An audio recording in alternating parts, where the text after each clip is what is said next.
इसलिए जब हम ऐसा कुछ सुनते हैं, मुझे याद आता है इब्रानियों 6:1। आइए हम सिद्धता की ओर बढ़ते जाएं। भारत में जैसे हमने सिद्धता का प्रचार किया है और नई वाचा का प्रचार किया है, ऐसे कई लोग हैं दूसरे कलीसियाओं के जो हम पर दोष लगाते हैं, ये कहते हुए तुम लोग सोचते हो कि तुम सिद्ध हो। मैं कहता हूं नहीं। अगर आप हमारे कलीसिया के बिल्डिंग में आओ और अगर आप पुलपिट देखोगे तो उस पुलपिट के सामने लिखा हुआ है, आओ हम सिद्धता की ओर बढ़ते जाएं। और हर एक व्यक्ति वही देखता है पुलपिट पे आगे, और उसके पीछे प्रचारक खड़ा होता है। और वो हमारी गवाही है इस संसार के प्रति कि हम वहाँ तक नहीं पहुँचे हैं। अगर हम पहुँचते थे तो हम वहाँ बढ़ते कैसे जाएंगे। पर हमारी गवाही है कि हम पीछे बैठकर ये नहीं कहते मुझे क्षमा मिली है, यीशु के लहू ने मुझे शुद्ध किया है, यीशु की धार्मिकता मैंने ओढ़ी है, मैं स्वर्ग के मार्ग पर हूँ और मुझे किसी बात की फर्क नहीं पड़ता। हम ऐसे नहीं जीते। मैं कहता हूँ आप लोग सोचते हो कि आप सिद्ध हो। मैं उन्हें कहता हूँ क्योंकि आप सिद्धता की ओर बढ़ नहीं रहे। हम चाहते हैं कि हमारे बच्चे एक कक्षा से दूसरी कक्षा में जाए 1 साल में। हम बहुत ही निराश होंगे अगर हमारा बच्चा उसी सब्जेक्ट से, उसी विषय से संघर्ष करता रहे एक पूरे साल के बाद उसी क्लास में, उसी कक्षा में, और फिर उस शिक्षक को लगेगा कि उसे उसी कक्षा में बैठना पड़ेगा। सोच कर देखिए, आपके बच्चे को उसी कक्षा में 2 साल बैठना पड़ा तो आप बहुत ही विचलित हो जाओगे अगर माता पिता हो तो। परमेश्वर हमारा पिता है। क्या हम उसको वैसे देखते हैं जब वो अपने बच्चों के पास देखता है उसी कक्षा में वे बैठे होते हैं 5 सालों तक, 10 सालों तक? क्या ही निराशा होती होगी एक पिता की। इस पृथ्वी के पिता जो है अपने बच्चों से शायद गुस्सा हो जाएंगे अगर वे उसी कक्षा में रहे, पर परमेश्वर गुस्सा नहीं होता, वो निराश होता है। बाइबल कहती है कि बाइबल दुष्टों से परमेश्वर दुष्टों से क्रोधित है पूरे दिन, पर वो अपने बच्चों से क्रोधित नहीं है, वो निराश है, दुखी है। विशेषकर वो लोग जो ऐसी कलीसिया में आते हैं जो ये प्रचार करते हैं कि हम सिद्धता की ओर बढ़ते जाएं और थोड़ी भी वो उन्नति नहीं करते। मैं ये नहीं कहता कि रातों रात हमें अपनी पीएचडी मिलनी चाहिए, पर कम से कम हमें पहली कक्षा से दूसरी कक्षा में जाना है 1 साल में। और ये एक अच्छी बात है जिसके विषय में हम सोच सकते हैं। आइए हम सिद्धता की ओर बढ़ते जाएं। और उसी संबंध में हमने कई बातों के बारे में आज सुना, सारी की सारी हम 100% उनसे राजी हैं, पर हम शुरुआत कहाँ करें, वो सवाल है। और इसलिए मैं आपको एक सुझाव देना चाहता हूं, एक जगह जहां हम शुरू कर सकते हैं। मेरे साथ निकालिए याकूब की पत्री 3रा अध्याय।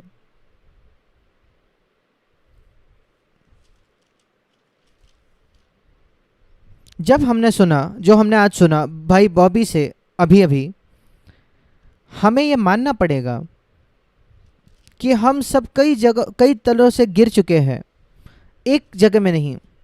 पर वही याकूब कहता है, वो यीशु का शिष्य था, वो प्रेरित तो नहीं था, पर वो यरूशलेम के कलीसिया का अगुआ था, और वो यही कहता है याकूब 3:2 में, हम सब बहुत बार चूक जाते हैं। और मैं कहता हूं याकूब, क्या आप अपने आप को भी उसमें शामिल करते हो? वो कहता है हाँ, हम कई अलग अलग तरीके से चूक जाते हैं, पर वो कहता है एक क्षेत्र है जिसमें मैं काम कर रहा हूं, और वो है मेरी जबान। अगर कोई जो कहता है उसमें सिद्ध हो तो, न चूके तो, वो एक सिद्ध मनुष्य है। क्या ही वचन है ये! पवित्र आत्मा कहता है अगर कोई व्यक्ति अपने वचन में, अपने बातचीत में चूकता नहीं तो वो एक सिद्ध मनुष्य है। जब आप ऐसा वचन पढ़ते हो और अगर आप इसको जोड़ो, आइए हम सिद्धता की ओर बढ़ते जाए उस वचन से, तो हमें कहाँ सिद्धता की ओर बढ़ना है? किस क्षेत्र में? हमारे बातचीत में। हम अपनी जबान का इस्तेमाल करते हैं अपने शरीर के किसी भी अन्य हिस्से से ज़्यादा, अंग से ज़्यादा, और विशेषकर हमें वहाँ सिद्धता की ओर बढ़ते जाना है। और यहाँ लिखा है वो एक सिद्ध मनुष्य है। और यहाँ सुने, इसे सुने, हमें अपनी आंखों पर नियंत्रण रखने में दिक्कत होती है और अपने शरीर के बाकी अभिलाषाओं में, पर वो कहता है शुरुआत अगर जबान से करे तो आप पूरी देह पर लगाम लगा सकते हो। जिन लोगों को बहुत ज़्यादा खाने से, पेटू होने से समस्या है, वे अपने खाने की लालसा को, खाते रहने की लालसा को नियंत्रित नहीं कर सकते। शुरुआत कीजिए अपने ज़बान की नियंत्रण से, क्योंकि यहाँ लिखा है, मुझे बाइबल के वचन पर विश्वास है, अगर कोई अपने बातचीत में, वचन में नहीं चूकता, तो वो सारी देह पर लगाम लगा सकता है। मैं सबको प्रोत्साहित करना चाहता हूं कि आप इसको गंभीरता से ले। जब मैंने पहले 16 वर्ष मेरे मसीह जीवन के, मेरे नए जन्म के बाद 1959 से 1974 तक 15 वर्ष, मेरा नया जन्म हुआ था 1959 में। मेरा जीवन ऊपर नीचे था पहले 15 वर्षों तक। मैं निश्चित था कि मेरा उद्धार हो चुका है, मुझे कोई शक नहीं था कि मसीह ने मेरा स्वीकार किया है, क्षमा हुई है मेरी। मेरा जीवन कई मसीहों जैसा था। क्या आप जानते हो, बच्चे जब खेलने जाते हैं पार्क में, एक मैरीगो राउंड होता है, गोल गोल घूमने वाला झूका, घंटे प्रति घंटे वो घूमता रहेगा, बच्चे वहीं होते, कोई उन्नति नहीं होती, आगे नहीं बढ़ते। वैसा ही मेरा जीवन था, और कई मसीहों का जीवन वैसा ही होता है। बहुत सारा गतिविधियां होती है, प्रचार सुनते हैं, सभाओं में जाते हैं, साल प्रति साल, पर उसी पापों से हम हारे हुए होते इतने वर्षों बाद भी। यह परमेश्वर की इच्छा नहीं है। यह सिद्धता की ओर बढ़ते जाना नहीं है। वो आगे जाना तो है, पर वो बढ़ नहीं रहे, हलचल है, हिल रहे हो, पर कोई उन्नति नहीं। ये मेरी गो राउंड है, कई मसीह इसी मेरी गो राउंड में है। आप उनकी बातचीत अगर सुनो उनके घर में, 10 सालों बाद जब उन्होंने प्रभु का स्वीकार किया, वही मेरी गो राउंड चल रहा है, वे उसी जगह में है, वही एक दूसरे से झगड़ा करना, बैर रखना जैसे पहले था, कोई ज्यादा उन्नति नहीं। उनके बातचीत के स्वर में भी ज्यादा उन्नति नहीं है, टोन में। मैं किसी को दंड की आज्ञा नहीं देना चाह रहा, पर क्या इनसे हमें एहसास होता है कि हम कहीं चूक रहे हैं? मेरा विश्वास ऐसा होना चाहिए। पवित्र आत्मा यहां तुलना करता है जुबान की एक बेलगाम घोड़े से। ये जो जंगली घोड़े होते हैं, जब उन्हें पकड़ा जाता है, जब तक कि उन्हें सिखाया नहीं जाता, ये जो घोड़े जो जीत जाते हैं उनकी रेस में, वे जंगली घोड़े नहीं होते। जंगली घोड़े होते जिनके पास बहुत सामर्थ होती है, पर जो सीख गए हैं, एक जो उन्हें चलाने वाला है उनके अधिकार के अधीन होना सीख जाता है, और वो लगाम खींचते रहता है उनके मुंह का। वही चित्र इसका इस्तेमाल किया है। और हम लगाम घोड़ों के मुंह में लगाते हैं ताकि वे हमारी बात माने, और हम उनके पूरे शरीर को दिशा दे सकते हैं उस लगाम के द्वारा जो मुंह में है। और पवित्र आत्मा यही हमारे जबान के साथ करना चाहता है, जिससे अपने पूरे शरीर को वो नियंत्रित करे।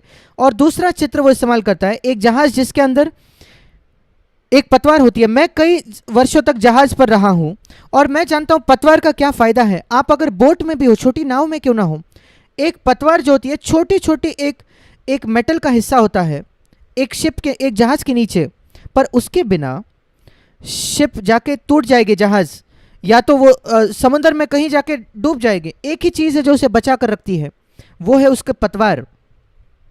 अगर आप पतवार को थोड़ा भी घुमा दोगे, एक जहाज तुरंत घूम जाता है उसी दिशा में। अगर आप उस पतवार को बाई ओर मोड़ो तो जहाज बाई ओर मुड़ेगा, क्योंकि वो जो वेव्स है वो आकर पानी उसे मारते हैं और वो मुड़ जाती है।